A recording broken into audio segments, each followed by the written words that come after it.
आज की इस वीडियो में आप 3 पेशेंट्स की हेयर ट्रांसप्लांट जर्नी देखेंगे। जो ये बॉल्डनेस की दिक्कत हो रही है, ये मैं 2 ढाई साल से फेस कर रहा हूँ। लास्ट 2 ढाई साल से मैंने बहुत मेडिकेशंस ली और बहुत सारे डॉक्टर से अपना ट्रीटमेंट कराया और बहुत सारे ऑयल एंड शैम्पूस ट्राई करे, बट उनको कोई ज़्यादा इफेक्टिव लगा नहीं उसमें से। मेरी जो सर्जरी हुई है वो QHT टेक्निक से हुई है और इस टेक्निक को मैंने इसलिए चूज़ करा है क्योंकि इस टेक्निक में जो ग्राफ्ट्स होते हैं वो सेम टाइम पे निकाले जाते हैं और सेम टाइम पे ही प्लांट करे जाते हैं। तो इस सर्जरी का सक्सेस रेट 99% से ज़्यादा होता है, इसलिए मैंने ये टेक्निक चूज़ करी है QHT की। हेलो, मेरा नाम मोहित चौधरी है और जो ये बॉल्डनेस की दिक्कत हो रही है, ये मैं 2 ढाई साल से फेस कर रहा हूँ। लास्ट 2 ढाई साल से और पिछले 1 डेढ़ साल से अचानक से बहुत ज़्यादा ये हो गई थी। तो आज यहाँ मैं QHT क्लिनिक हरिद्वार में आया। पिछले 2 ढाई साल में जब एकदम से हेयरफॉल एकदम से ज़्यादा नोटिस में आने लग गई। पहले तो ठीक है, नॉर्मल लोगों की तरह थोड़े गिरते थे, बट एकदम से सुबह कॉम कर रहे हो, आप कॉलेज के लिए जा रहे हो और आपके हाथ में बाल आ रहे हैं और बेसिन में आपके बाल गिरे हुए हैं इधर उधर थोड़े बहुत, और लोग भी बोलने लग गए थे, धीरे धीरे दोस्त वगैरह कि एकदम से हेयरफॉल चालू होने लग गया तेरे ये वो। तो उस समय तो एकदम ऐसा मैं स्ट्रेस्ड आउट हो गया था, उसकी वजह से मेरे हेयरफॉल और होने लग गया। मेरे को लगता है कि 90% हेयरफॉल का रीजन स्ट्रेस होता है मेरे हिसाब से। ये मैंने बहुत मेडिकेशंस ली और बहुत सारे डॉक्टर से अपना ट्रीटमेंट कराया और बहुत सारे ऑयल एंड शैम्पूस ट्राई करे, बट उनको कोई ज़्यादा इफेक्टिव लगा नहीं उसमें से। तो पिछले 1-2 महीने से मैं ट्रांसप्लांट के लिए सोच रहा था और मेरे फादर और मेरे ग्रैंडफादर ने भी हेयर ट्रांसप्लांट कराया हुआ है, बहुत इफेक्टिव रहा है उनके लिए भी। तो बस उसी में मैं भी QHT हेयर क्लिनिक आ गया और अभी रिसेंटली मेरी कंपनी में एक सोशल मीडिया इन्फ्लुएंसर है, बनी के नाम से, जो सेवेंजर्स का यूट्यूब चैनल है उनका, उन्होंने मुझे रेफर करा QHT हेयर क्लिनिक। तो मैं यहाँ पे आया हूँ हेयर ट्रांसप्लांट के लिए। तो जब आज मैं यहाँ QHT हेयर क्लिनिक हरिद्वार में आया, मैंने काउंसलिंग ली डॉक्टर से, उन्होंने मुझे समझाया, मेरी डाउट्स क्लेरिफाई करे। और जब काउंसलिंग हो गई तो उसके बाद उन्होंने मुझे एस्टिमेट बताया कि अराउंड 4 to 5,000 ग्राफ्ट्स की नीड लगेगी मुझे। मेरे हेयर लॉस पे एक डिफ्यूजिंग पैटर्न है, तो उस हिसाब से उन्होंने मुझे सारी काउंसलिंग दी है। मैं अपनी ब्लड रिपोर्ट्स वगैरह सारी अपने घर से ही लेके आया था, सब चेक करा के। उन्होंने सब चेक करी, उन्होंने बोला I am fit for the surgery, now I am going for my transplant. और मैं सारी चीज़ें बीच में आके आपको शेयर करता रहूँगा, प्लीज़ जुड़े रहें।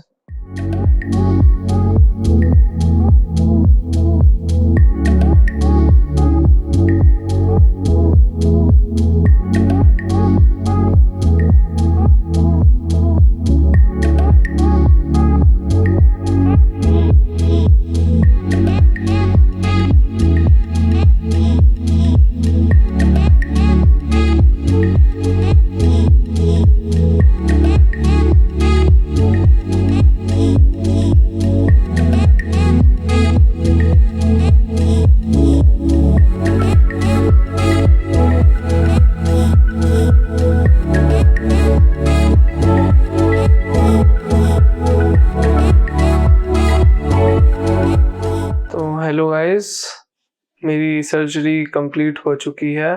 आप देख सकते हैं टोटल 5500 ग्राफ्ट्स लगे हैं मुझे।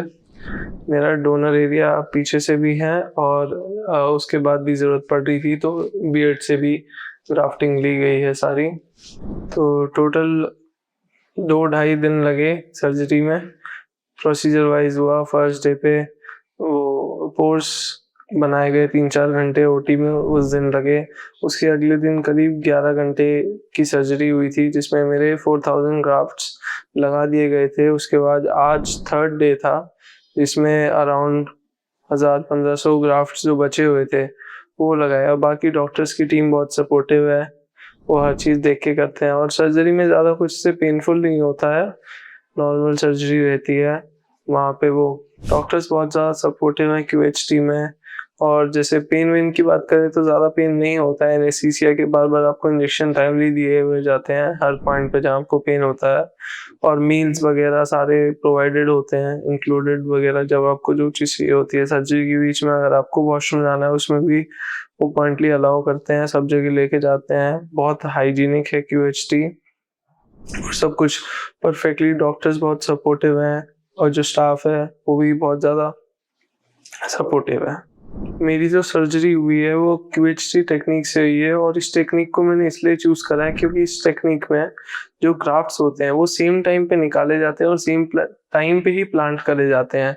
तो इस सर्जरी का सक्सेस रेट 99% से ज़्यादा होता है, इसलिए मैंने ये टेक्निक चूज़ करी है QHT की। तो मेरी सर्जरी को 5-7 मिनट ही हुए हैं कंप्लीट हुए। आती मैंने जब मिरर को देखा तो मेरे को एकदम परफेक्ट लग रही है कि जैसे मेरी नेचुरल हेयर लाइन पहले थी 2-3 साल पहले जो थी, सेम वैसे ही हेयर लाइन है मेरी।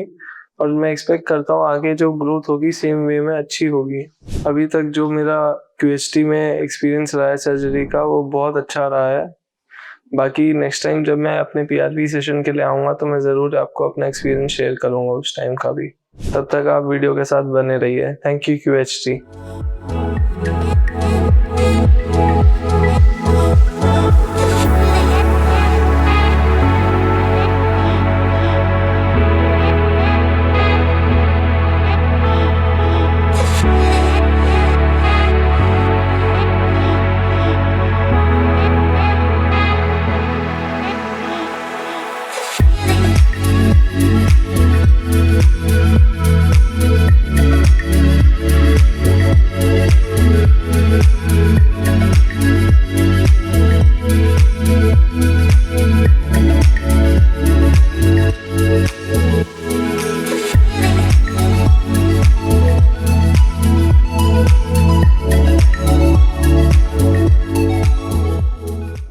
सालों से परेशान था मैं।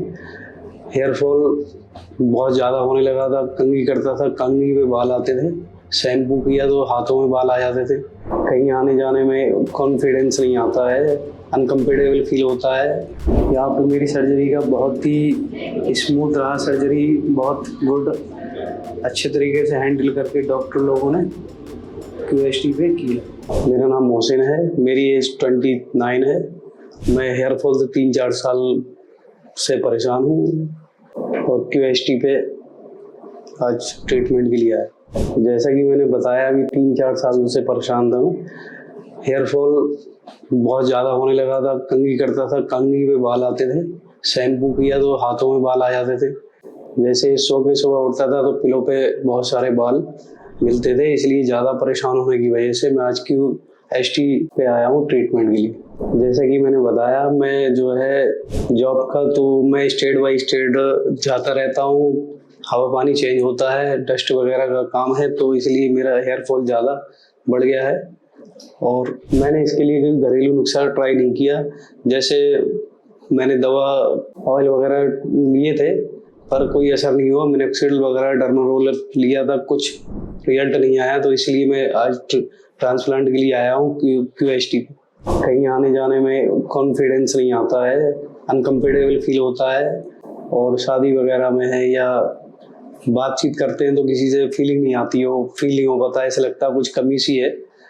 बट अब ये ट्रांसप्लांट के लिए आया हूँ, ये सारी ट्रांसप्लांट के लिए आए हैं, अब ये सारी दिक्कतें दूर हो जाएंगी। मैंने 1 साल पहले हेयर ट्रांसप्लांट का प्लान किया था, तो यूट्यूब पे सर्च किया काफ़ी, तो हेयर ट्रांसप्लांट यूट्यूबर पे सर्च करने के बाद बनी भाई की वीडियो मिली, तो उससे QHT का पता चला, तो आज मैं हेयर ट्रांसप्लांट के लिए आया।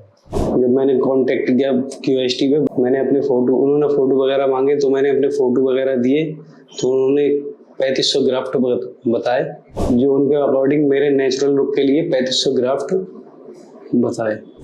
मैंने अपने फ्रेंड से बात की तो वो ये बोल रहे थे कि अगर आपका अच्छा रिजल्ट आता है तो मैं खुद भी कराऊंगा, उनको भी ज़रूरत है, तो वो अभी वेट कर रहे हैं मेरा रिजल्ट के ट्रांसप्लांट के ऊपर। अब यहाँ से जाऊंगा घर पे, वो लोग जो है वो भी आएंगे कराने। मैं ट्रांसप्लांट कराने जा रहा हूँ। मेरा थोड़ा सा फील हो रहा है कि कितना पेन होगा और कितना मतलब डाउट सा लग रहा है कि ज़्यादा सर्जरी में मतलब दिक्कत नहीं आए, पेन वगैरह जो होगा ज़्यादा नहीं होना चाहिए, आगे कोई दिक्कत नहीं आई, ये मेरे डाउट्स हैं। अब मैं यहाँ ट्रांसप्लांट के लिए आया हूँ, तो अब देखते हैं नेचुरल लुक आएगा या नहीं आएगा, अपने नेचुरल लुक के लिए आया हूँ मैं, और जो है ट्राई करते हैं। बस यही उम्मीद है क्यूएसटी से।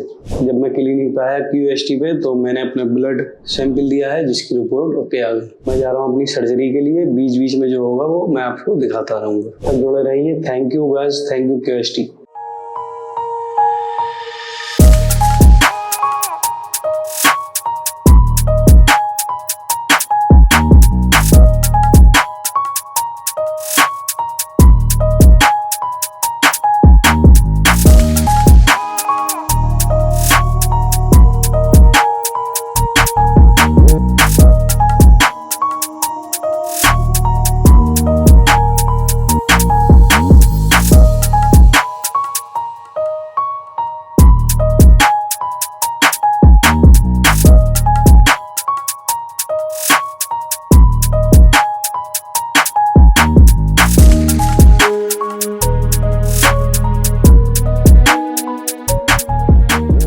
अभी मेरी सर्जरी हो गई है। 4500 ग्राफ्ट लगे हैं और डॉक्टरों ने काफ़ी कंसल्ट किया है, साथ में मैनेज किया है। मेरी सर्जरी में 12 से 13 घंटे समथिंग लगे हैं। और ये पेन वगैरह तो सुन करने की वजह से होता है, पेन वैसे नहीं है, नॉर्मल सर्जरी है, कोई दिक्कत नहीं है। सर्जरी जो हुई है क्यूएसटी टेक्निक से हुई है। यहाँ पे मेरी सर्जरी का बहुत ही स्मूथ रहा, सर्जरी बहुत गुड, अच्छे तरीके से हैंडल करके डॉक्टर लोगों ने क्यूएसटी पे किया। आगे मैं जब भी आऊँगा पीआरपी के लिए आपको अपना रिजल्ट कंसल्ट करूँगा। क्यूएसटी पे पीआरपी के लिए अभी आना है। चैनल पे बने रहिएगा। Thank you, all the best.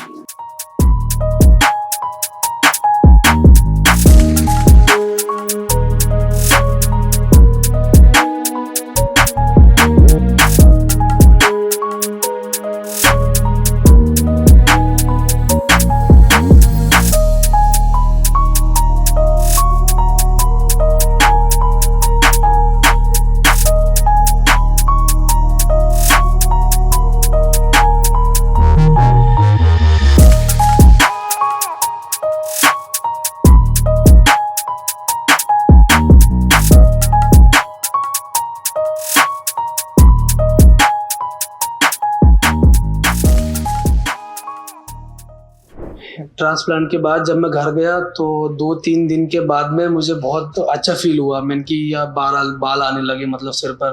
फिर ये जो हेयर लाइन जो है मेरी बहुत ही अच्छी बनाई गई थी, बिल्कुल नेचुरल हेयर लाइन थी, कुछ भी ऐसा नहीं लगता कि किसी ने ट्रांसप्लांट किया है। जब मैं यहाँ से ट्रांसप्लांट करा के घर गया तो घर जाने के बाद जब घर वालों ने देखा, मम्मी पापा ने देखा कि बेटा ये तो बहुत अच्छे लग रहे हैं बाल लगे हुए सिर पर आपके, और ऐसा लग रहा है जैसे कि बाल जो है पहले से ही हैं, और क्यूएसटी क्लिनिक बेस्ट है मेरे हिसाब से। तो बाकी आप जो है क्यूएसटी क्लिनिक में पहले कंसल्ट करिए। मेरा नाम समद है। मैं आज अपनी फर्स्ट पीआरपी के लिए क्यूएसटी हरिद्वार आया हूँ, और आज मेरे ट्रांसप्लांट के पूरा 1 महीना हो गया ट्रांसप्लांट। और ट्रांसप्लांट के बीच में भी कोई लोग वगैरह कहते हैं कि दर्द होगा आपको या बहुत ज़्यादा परेशानी होगी, वैसी मुझे कोई दिक्कत नहीं हुई। मेरा बहुत अच्छा एक्सपीरियंस रहा, और आज मैं 1 महीने बाद अपनी फर्स्ट पीआरपी के लिए क्यूएसटी क्लिनिक हरिद्वार आया हूँ। और ट्रांसप्लांट के बाद में डॉक्टर लोगों ने मुझसे संपर्क किया, मुझे बताते थे कि आपको ये मेडिसिन ऐसे लेनी है, डाइट ऐसे खानी है, हेल्दी खाने के लिए बोलते थे। और मेडिसिन भी मैंने सारी टाइम से ली थी जैसे डॉक्टर ने बताया था। और ट्रांसप्लांट के बाद में यहाँ से जाने के बाद सलाइन वाटर मुझे स्प्रे करने के लिए दिया गया था, और कुछ मेडिसिन दी गई थी, वो मैंने टाइम पे की सारी, और मेरा ट्रांसप्लांट अच्छा रहा और एक्सपीरियंस भी अच्छा रहा। ट्रांसप्लांट के बाद जब मैं घर गया तो 2-3 दिन के बाद में मुझे बहुत अच्छा फील हुआ। मैंने कि यार बाल आने लगे, मतलब सिर पर, और बहुत अच्छा लग रहा था। ऐसा लग रहा था बिल्कुल नेचुरल बाल होते हैं वैसे अपने, वैसे ही लग रहा था। फिर जो है 15-20 दिन के बाद शेडिंग फेज स्टार्ट हुआ, फिर बाल टूटने लगे। लेकिन मुझे पता था कि हाँ, शेडिंग फेज जो है 15-20 दिन के बाद या 1 महीने बाद शेडिंग फेज स्टार्ट होता है, उसमें कुछ बाल चले जाते हैं लेकिन वो वापस दोबारा आ जाते हैं। हेयर ट्रांसप्लांट से पहले जब मैं शीशे में देखता था तो मेरी ये हेयर लाइन थी ये सारी बहुत ज़्यादा पीछे चली गई थी, तो उस टाइम पे बड़ा अजीब सा फील होता था, बिंद कैप लगा के रहना सारी जगहों पर। लेकिन अब जो है जब मैं शीशे में देखता हूँ तो मुझे लगता है कि हाँ, अब हेयर सारे आ गए हैं, काफ़ी हेयर आ गए हैं मेरे, और अब रिजल्ट जो है अच्छा ही आएगा। मैं सोचता हूँ कि हाँ मेरा अच्छा आएगा रिजल्ट, क्योंकि अभी 1 महीने के अंदर इतनी सारी अच्छी ग्रोथ है तो आगे भी बहुत अच्छी ग्रोथ होगी। फिर ये जो हेयर लाइन जो है मेरी बहुत ही अच्छी बनाई गई थी, बिल्कुल नेचुरल हेयर लाइन थी, कुछ भी ऐसा नहीं लगता कि किसी ने ट्रांसप्लांट किया है, या लोग जो है पहचान नहीं पाते हैं कि ट्रांसप्लांट हुआ है आपका। और डोनर एरिया भी अब देखो बिल्कुल हील हो गया है सारा, पता ही नहीं लगता कि पीछे जो है पीछे से ग्राफ्ट या बाल निकाले गए हैं कुछ। जब मैं यहाँ से ट्रांसप्लांट करा के घर गया तो घर जाने के बाद जब घर वालों ने देखा, मम्मी पापा ने देखा कि बेटा ये तो बहुत अच्छे लग रहे हैं बाल लगे हुए सिर पर आपके, और ऐसा लग रहा है जैसे कि बाल जो है पहले से ही हैं, ऐसे कि हेयर फॉल हुआ ही नहीं, हेयर लाइन पीछे गई नहीं है। और दोस्तों ने भी देखा, अब दोस्त देखते हैं तो बोलते हैं कि हाँ भाई जो है आपका ट्रांसप्लांट का रिजल्ट बहुत अच्छा आ रहा है, काफ़ी अच्छी ग्रोथ हो रही है, और अच्छा लगता है मुझे ये सुनकर। तो मेरे कुछ फ्रेंड्स हैं तो मैं उनको बोलूँगा कि वो ट्रांसप्लांट ही कराएं, क्योंकि ये तेल वगैरह और कुछ भी नुस्खे वगैरह बहुत सारे यूज़ करते हैं मगर उसका कोई रिजल्ट आता नहीं है, काफ़ी लंबे लंबे समय तक यूज़ करने के बाद भी कोई रिजल्ट नहीं आता है। तो मैं तो यही बोलूँगा कि ट्रांसप्लांट कराओ, और इससे बेहतर तो कोई रिजल्ट है नहीं हेयर वापस लाने के लिए। तो ट्रांसप्लांट के बाद में मुझे तो पहले से ही थोड़ा बहुत पता था कि हाँ इतना ज़्यादा पेन नहीं होता है, तो मुझे तो कोई ख़ास पेन हुआ नहीं, और रिकवरी भी मेरी अच्छी हुई, मुझे ऐसी दिक्कत भी नहीं आई कोई, या काम करने में कोई दिक्कत आई हो या और किसी चीज़ में कोई दिक्कत आई हो, कोई प्रॉब्लम नहीं आई। तो जब मेरा ट्रांसप्लांट के लगभग 20 दिन के बाद या 21 दिन के बाद जब मैंने अपना जो है हेयरलाइन देखी बनी हुई, बहुत अच्छी लग रही थी, तब मेरे दिल में ख्याल आया मैंने कि हाँ अब जो है गंजेपन से छुटकारा मिल जाएगा, अब ज़्यादातर कैप यूज़ करना नहीं पड़ेगा ज़्यादा जगहों पर, और बहुत अच्छा फील हुआ। अभी मैंने अपनी पीआरपी कराई है, और पीआरपी में कोई पेन वगैरह या कुछ दर्द नहीं होता है, नॉर्मली अपना ब्लड लिया जाता है और उसको फिर उस ब्लड में से प्लाज्मा एक्सट्रैक्ट करके आपके स्काल्प में इंजेक्ट किया जाता है, और नॉर्मल सा पेन होता है, बिल्कुल बेमालूम सा। और जो है पीआरपी देखो बालों के लिए तो बहुत ज़्यादा ज़रूरी है, बालों की ग्रोथ के लिए भी और बालों के हर चीज़ के लिए ज़रूरी है, जिससे कि बाल मोटे हों, शाइनिंग हो, बालों की ग्रोथ अच्छी हो। और ट्रांसप्लांट अगर नहीं भी कराया है तब भी हेयर फॉल के लिए, हेयर लॉस के लिए पीआरपी बहुत ज़रूरी है। तो मेरा तो 1 महीना पूरा हो गया ट्रांसप्लांट के लिए, और फिर बहुत सारे लोग जो है, एक मिथ है लोगों में कि ट्रांसप्लांट कराने से लोगों की मौत हो जाती है, बहुत बहुत बड़ा लोग बोलते हैं इन्फेक्शन वगैरह हो जाता है, लेकिन ऐसा होता कुछ भी नहीं है। मेरा तो 1 महीने का पूरा एक्सपीरियंस है और मैं आपके सामने बैठा हूँ। 1 महीने पहले मेरा ट्रांसप्लांट हुआ है और कोई जो है ऐसे दिक्कत आती नहीं है। शुरू के 1 हफ्ते में थोड़ा सा हल्का फुल्का पेन रहता है, ज़्यादा वो भी नहीं रहता, हल्का भारीपन रहता है, पेन भी नहीं रहता है, थोड़ा भारीपन रहता है ये आगे की साइड में, और बाकी कोई दिक्कत लगती नहीं है, बिल्कुल सेफ है। और अब आपको ये चीज़ देखनी चाहिए क्लिनिक में कि क्लिनिक कितना हाइजीनिक है, वहाँ का स्टाफ कैसा है और कितनी साफ सुथराई है वहाँ पर, बिल्कुल भी बैक्टीरिया वगैरह नहीं हो ज़्यादा जिससे कि आपको इन्फेक्शन के चांस हो। और क्यूएसटी क्लिनिक बेस्ट है मेरे हिसाब से तो। बाकी आप जो है क्यूएसटी क्लिनिक में पहले कंसल्ट करिए, आप विजिट करिए, अगर आपको अच्छा लगे, आपके समझ में आए तो आप कराइए, और मेरे हिसाब से तो अच्छा है। तो ये मेरा 1 मंथ का रिजल्ट है। अभी तो 1-2 महीने शायद और शेडिंग फेज चले, तो उसके बाद में काफ़ी अच्छी ग्रोथ की मैं सोचता हूँ कि हाँ काफ़ी अच्छी ग्रोथ होगी बालों की, और मैं फिर जो है अपनी पीआरपी के लिए आता रहूँगा क्लिनिक, फिर आपसे मुलाकात होती रहेगी। ठीक है, थैंक यू क्यूएसटी।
हेलो फ्रेंड्स, अगर आपने अभी तक हमारे चैनल को सब्सक्राइब नहीं किया है तो प्लीज इस वीडियो को लाइक कीजिए, शेयर कीजिए और हमारे चैनल को सब्सक्राइब कीजिए और ध्यान रहे बेल आइकन दबाना ना भूलें, जिससे हमारे हर वीडियो का अपडेट आपको समय समय पर मिलता रहेगा।